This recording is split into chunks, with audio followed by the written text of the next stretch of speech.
Exame do IBA 2024, seção de gestão atuarial. Então vamos iniciar aqui, questão número 1. Existem diferentes métodos de obtenção da distribuição do valor de um sinistro em produtos não vida, seguro de danos. Quanto ao método paramétrico, assinale a assertiva correta. Então, bom, algumas observações muito importantes aqui, né? Método, distribuição, valor de um sinistro. Logo, isso aqui, né, é uma VA, né, contínua. Então, isso aqui é importantíssimo, né? Uma variável aleatória contínua. Vamos lá, as alternativas. Seu ajuste é composto pela estimação de parâmetros e aplicação de testes de aderência. Faz bastante sentido. B.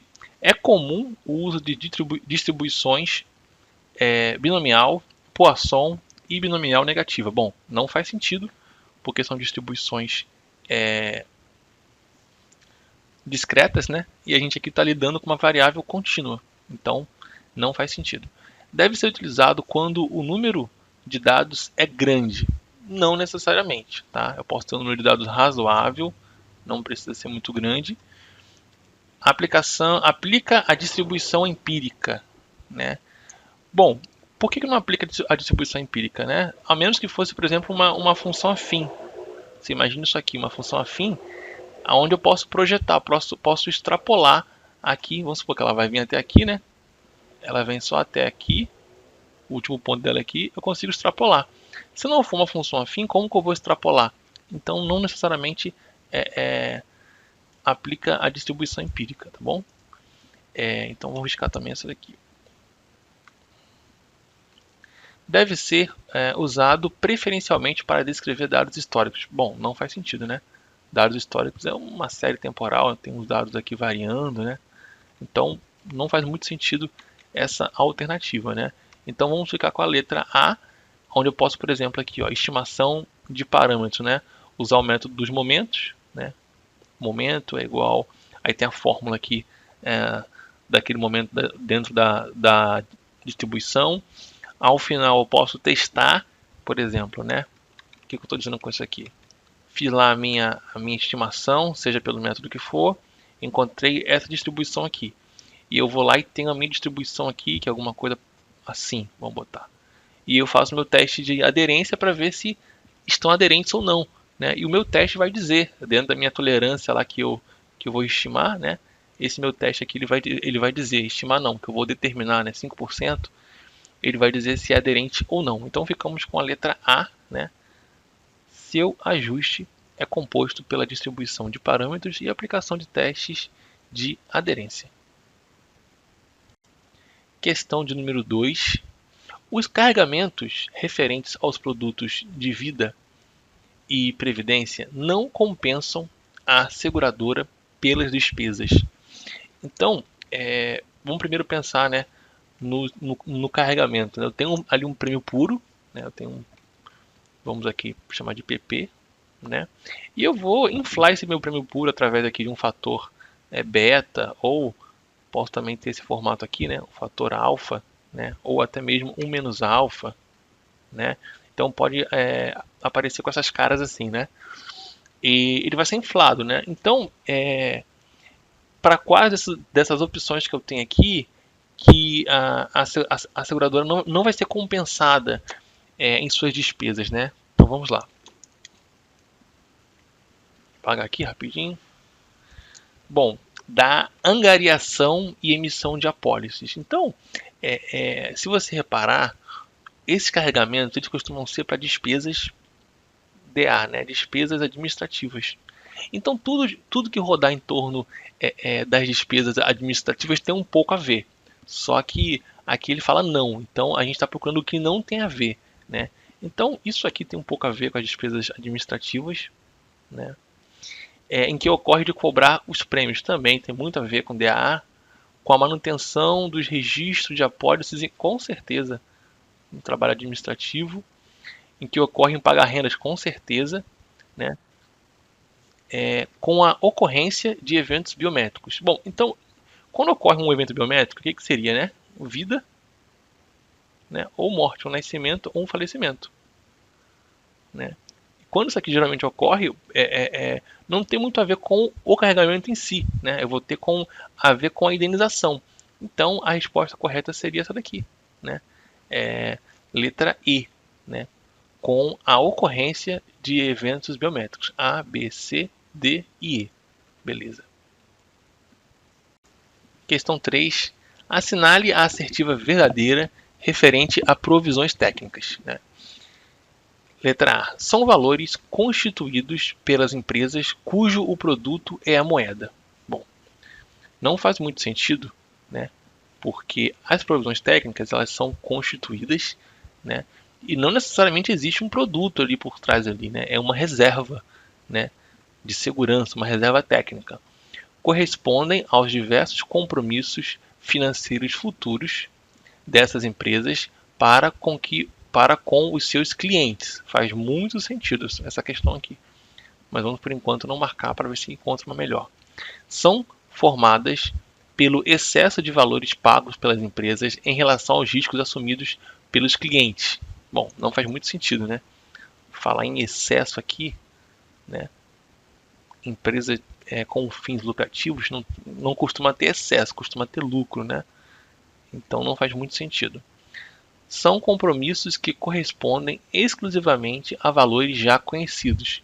Geralmente, as provisões, né, a gente parte do princípio que são estimativas, né, principalmente aquelas provisões não exatas. Existem as exatas, né, e as não exatas. Então, são valores, pelo menos as não exatas, né, não são conhecidos com exatidão.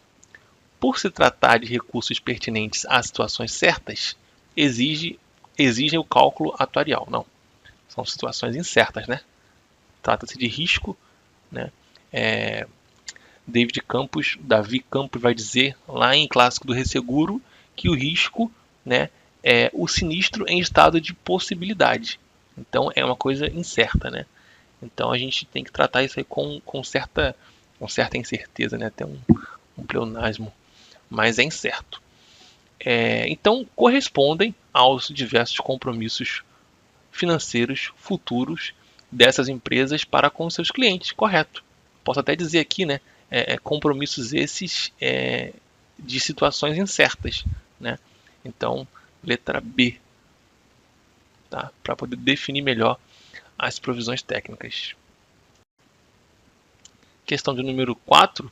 A margem de solvência sob a perspectiva estática e a data de registro observa. Então, primeiro aqui, vamos lembrar, né, o que é solvência, né? A solvência é a capacidade da empresa honrar com os seus compromissos, né? Sob uma perspectiva estática e a data de registro, né? Olhando por essas óticas, por esses pontos de vista, né? A margem de solvência vai observar o quê? A conta de lucro e perdas. Acho que não faz muito sentido isso aqui, né? Não necessariamente. A situação instantânea de uma empresa.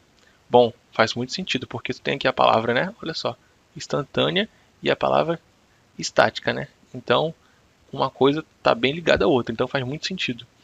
A existência de reserva de capital para absorver perdas que talvez já estejam em curso. Não tem muito a ver, né? Talvez se fosse provisão, não sei se encaixaria em provisão, não sei se faz muito sentido, mas não tem muito a ver com solvência, né? Se forem tomadas decisões pela gestão empresarial que já estão a moldar os balanços futuros, também não tem muito a ver, né? É uma visão estática, é algo do momento, né? As circunstâncias em que uma empresa opera a fim de proteger com a sua posição financeira irá evoluir, também não tem muito a ver com evolução, né? É algo do momento, né? Então ficamos com o quê? A situação instantânea de uma empresa, né? Tem muito a ver com isso, ainda mais por se tratar de uma perspectiva estática daquele momento, faz muito sentido. Letra B, né? Aqui, letra B. Próxima questão de número 5. Determinar quais são as funções mais verossímeis a serem adotadas como premissas atuariais é um desafio, de fato, é um grande desafio, né? Em relação à estimativa e escolha de tais premissas, assinale a alternativa correta. O uso de experiências próprias é considerado adequado para estimar premissas. Sim, muito bom. Podemos aqui já ter um ponto de partida. Quanto maior o horizonte de tempo a ser projetado, maior a certeza associada. Bom, aqui acho que é totalmente o contrário, né? Quanto maior o horizonte, né, maior a incerteza, né? Imagina se eu tenho uma coisa muito simples aqui. Eu tenho uma série temporal, né? Vamos botar aqui assim, né? Então, quanto mais longe, até aqui é dado real, até aqui é minha projeção. Quanto mais longe eu projetar, mais incerto será a minha projeção, né? Então, passa por isso. Só é possível encontrar funções que sintetizem com certa confiança o comportamento de uma população caso haja um pequeno número de observações. Costuma ser o contrário, né? Com maiores observações, com mais observação, né, eu consigo ter melhores projeções. Então, essa aqui também a gente pode estar excluindo aí. As estimativas de premissas calculadas a partir de dados amostrais são preferíveis àquelas calculadas a partir de dados populacionais. Totalmente o contrário, né, gente? Aqui os dados populacionais vão ser sempre melhores do que os dados amostrais, né? Dado que a amostra é somente uma parcela da população, né? Eu vou ter ali uma parte da população que de alguma forma eu consegui colher aquelas informações. Já os dados populacionais, como o nome diz, né, são os dados da população. A simulação nunca deve ser utilizada para fins de estimativa de premissas. Bom, totalmente o contrário, né? A simulação é um grande aliado aí das estimativas, das projeções futuras, né? Então, matemática, física, né? Na biologia, nas ciências atuariais também, a simulação é sempre um grande aliado. Então, ficamos aqui, o uso de experiências próprias é considerado adequado para estimar premissas, com certeza, né? A gente considerar o que já foi passado, né, pela própria empresa, considerar o seu perfil, sua carteira, tudo isso aí contribui muito para estimar as premissas. Letra A, tá? Questão do número 6. Dentre os tipos de planos de benefício ofertados pelas entidades fechadas de previdência complementar, então estamos falando aqui das fechadas, tá? É bem importante isso aqui. Já muda o jogo já. Das EFPC, né? Fechadas. Tem-se o plano puro de contribuição definida, tá? Sobre este tipo de plano, é correto afirmar que recolhe contribuições que podem variar no curso do tempo com base no salário de participação que são capitalizados. Então, a contribuição é definida, né? Então, aqui já podemos já excluir essa primeira aqui, né? É formado por um grupo mutualista. Então, esse grupo mutualista, geralmente, né, é aquele bolão onde várias pessoas contribuem, né, enquanto várias pessoas estão recebendo benefício, né? Costuma ser assim. Bom, não é característica desse plano. Já vamos dizer o porquê. Seu patrimônio é um bem comum compartilhado por todos e o passivo é uma obrigação solidária. Também não, né? Isso aqui lembra muito o plano BD. Seu patrimônio é compartilhado, né? Perdão, lembra muito o grupo mutualista, tá? Que foi a opção de cima aqui. O cálculo do benefício é feito com base no montante de recursos acumulados e capitalizados durante o período de contribuições. Bom, faz muito sentido, né? Você contribui de forma fixa, né? Então eu tenho aqui ao longo do tempo várias contribuições, né? Um montante, pego esse meu montante aqui, faço com ele aplicações, né? Aplico ele aí em certos investimentos, consigo de certa forma aumentar ele, né? E o que eu conseguir juntar e render dessas minhas operações vai ser o meu benefício no futuro, né? Vai ser o meu benefício no futuro. Então faz muito sentido essa alternativa aqui. Tá, deixa eu botar aqui, isso aí. Beleza. Garante uma renda vitalícia, ou seja, até a morte do participante inativo. Tá? Então vamos lá, garante uma renda vitalícia, ou seja, até a morte do participante inativo. Bom, a gente falou anteriormente, né, que essa renda, esse benefício aqui, né, ele é finito.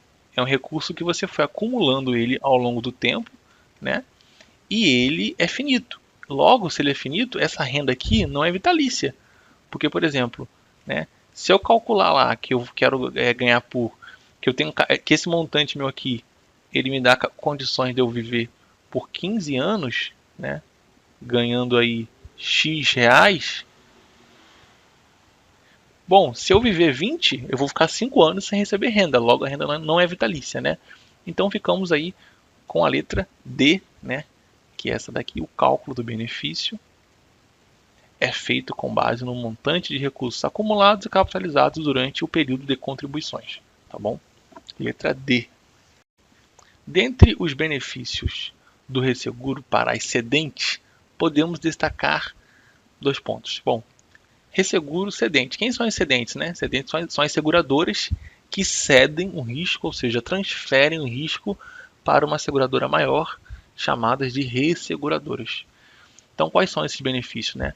A obrigação de vinculação de capital. Não tem vinculação de capital, tá? Não tem obrigação. A concentração de risco, exatamente o contrário. Quando uma seguradora passa o risco adiante, é porque ela quer pulverizar o risco, né? Então não é concentrar, é pulverizar, é o contrário. Maior amplitude da margem de solvência, não tem nada a ver com solvência nesse primeiro momento. Não tem a ver com a amplitude da margem de solvência, né? A redução da capacidade de aceitação de riscos, totalmente o contrário, né? Quando eu adquiro um resseguro, é porque eu quero aumentar a minha capacidade de aceitar riscos, né? A estabilidade financeira dos resultados. Sim, letra E, aqui ó, letra E, né? Justamente aí, dentre as funções do resseguro. Ó, só por curiosidade aqui, ó, nesse trabalho aqui, ó, precificação de contratos de excesso de danos com base em um modelo de distribuição agregada, né? Bitsos e Portal 2020, né? Página 9. Vamos trazer aqui, ó, que uma das funções, as funções mais importantes do resseguro são, tem elas aqui, né, dentre elas proporcionar estabilidade da carteira e fornecer solidez financeira da seguradora, tá bom? Então tá aí entre as funções importantes do resseguro, a estabilidade financeira dos seus resultados. A matriz de riscos, uma ferramenta para avaliar riscos durante o processo de gestão de riscos. O que essa matriz é? Um método quantitativo para mensurar riscos? Bom, até que faz sentido. Vamos ver se a gente encontra alguma coisa melhor do que isso. Composta pelas variáveis frequência e impacto financeiro, severidade, também faz muito sentido isso aqui, né? A ferramenta que formaliza o dicionário de riscos, ou seja, que inaugura a descrição de todas as categorias de risco às quais a organização está exposta. Bom, também faz algum certo sentido, né? O método que define os atributos a serem avaliados de cada risco também poderia ser, né? O dispositivo que obtém um retrato completo do processo, né? Um mapa de todos os riscos e controles existentes que devem ser aprimorados. Então vamos lá para as análises, né? Por mais que seja uma matriz, nesse caso aqui não se trata de processo, tá? Não estamos falando aqui de um processo exato, então podemos riscar essa daqui. O método não define atributos, tá bom? Não é um método de definição de atributos, então podemos cortar aqui, né? Seria muito interessante também que ele trouxesse descrição de categoria de risco, mas não é o caso, tá? Então podemos cortar aqui. Faz muito sentido termos aqui, não é um método para mensuração, tá bom? E ele usa, né, as variáveis de frequência e de severidade, né, de impacto financeiro. Faz muito sentido isso, né? A gente tem ali um painel com a frequência, qual eu espero ali das apólices, né? Qual frequência que eu espero que ela vá sinistrar e qual é o impacto financeiro ou a severidade. Então, letra B. É considerada cobertura adicional em seguro de automóveis a alternativa. Então, vamos lá. Colisão, abalroamento, capotagem e derrapagem. Bom, geralmente, né? Não vou dizer por derrapagem, mas geralmente essa aqui costuma ser coberturas primárias, costumam ser, né, coberturas primárias. Colisão, capotagem, né, costumam ser a principal cobertura, né. E a gente quer coberturas adicionais. Atos danosos praticados por terceiros, assim entendidos como isolados e esporádicos, também costumam estar ali meio que no pacote das coberturas principais, né. Então não é o que a gente quer. Submersão parcial ou total do veículo em água proveniente de alagamento, enchentes ou inundações, inclusive nos casos de veículos guardados no subsolo. Costumam ser coberturas de eventos, né? Não exatamente coberturas ali como adicionais, né? Costumam estar ali no escopo principal. Tudo que vá de encontro ao casco, né, do veículo, que a gente chama de casco, né, nesse caso aqui. Equipamento tais quais adaptações de veículos para deficientes. Então aqui estamos falando de um equipamento que não é comum que se tenha, né? É algo ali fora do contexto normal de um carro, né? Geralmente os carros para deficientes são carros adaptados, né? Então faz muito sentido termos cobertura adicional para isso. Vamos deixar aqui. Roubo ou furto do rádio, toca-CD, kit gás e tacógrafo, se forem itens de série. Então costumam ser também aqui cobertura principal, né? Dentro do escopo principal ao menos, né? Então faz muito mais sentido a letra D, né? Equipamentos tais quais adaptações de veículo para deficientes físicos. Então está a resposta correta, letra D.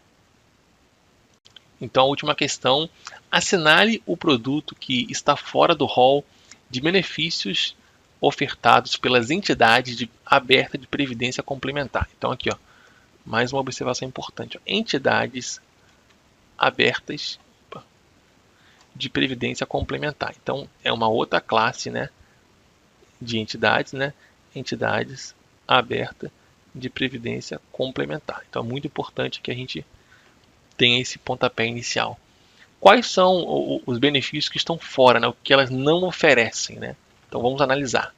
Bom, renda mensal e temporária. Beleza, normal. Tá? Renda mensal, vitalícia, reversível ao beneficiário indicado também. Posso passar para um parente, alguém próximo de mim, né? Opa, aqui no caso então eu vou riscar, né? Essas que não estão, então eu vou riscar aqui. Estou dando aqui um check de ok, né? Pensão por invalidez. Né? Então vamos pensar o seguinte, né? O beneficiário principal ficou inválido, né? E aí uma pessoa, né, um terceiro, alguém que ele indicou, que está lá no contrato, vai receber uma pensão, né? Eu acho que não faz muito sentido nesse primeiro momento, mas vamos deixar aqui em branco. Renda mensal, né, vitalícia, reversível ao cônjuge com continuidade aos menores, né? Então, renda, eu contrato algo, né, para um terceiro, para poder ser talvez reversível ao cônjuge, aos menores, né? Faz muito sentido também. Então vou riscar aqui também, porque aparentemente está no rol. Pecúlio por invalidez. Então eu paguei todo toda a minha vida, chega no final eu recebo aí um valor cheio, né? Um valor único por invalidez. Faz sentido também, né? Ó, aqui no site da SUSEP, né? Quando a gente coloca lá nos planos com cobertura de risco, né, para entidades abertas de previdência complementar, e aqui a gente tem as coberturas, ó. Pecúlio por morte, pecúlio por invalidez, pensão por morte, prazo certo, pensão aos menores por morte, pensão aos cônjuges ou companheira por morte, renda por invalidez comprado no mínimo garantido. Não encontramos, né, a pensão por invalidez, né? Então, confirmando aí a nossa resposta, letra C, resposta correta, tá? Pensão por invalidez não está no rol de produtos, né, de benefícios ofertados por entidades abertas de previdência complementar. Então aqui terminamos a sessão de gestão atuarial do exame 2024 do IBA.